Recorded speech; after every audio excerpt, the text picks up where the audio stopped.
3.5 months since the Memorial Day weekend flooding, and homeowners in Hyde Park in central Austin are talking about issues with that localized street flooding there. The whole episode on the minds of the Hyde Park Neighborhood Association. KXAN's Amanda Brandeis was at that meeting and breaks down the talk as people want to make sure they stay safe during future floods. Tonight we had a packed room of homeowners in the church behind me with a lot of questions. Now the city says they know what's making the flooding worse, but it's not going to be an easy fix.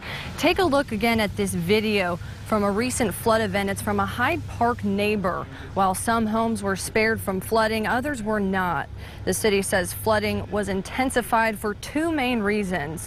One, poor maintenance of the nearby retention pond, and the second, inadequate storm drains. Fixing it will be a multi-year effort and cost upwards of $18 million.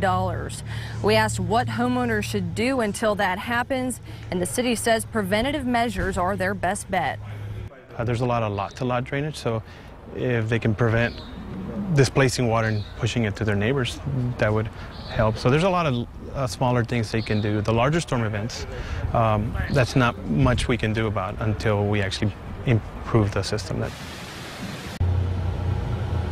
Now the city says again that big hurdle is getting the $18 million or whatever it turns out to be, but they say in the meantime they want the public to be a part of this process and continue reporting those flooding events. Live in Hyde Park, Amanda Brandeis, KXAN News. Thank you, Amanda. And Waller Creek's floodplain is up to date according to the federal government. On the city's website, you can see FEMA's proposed changes to the 100-year floodplain.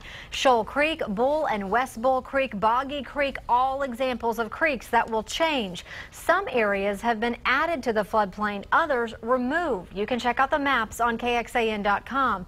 In January, the new floodplains will be accepted. About 2,200 properties will be taken out. Close to 2,400 will be added, and some flood depths have also changed. Earlier this summer, we showed you how many communities need to update their flood maps, especially given all the growth in Central Texas.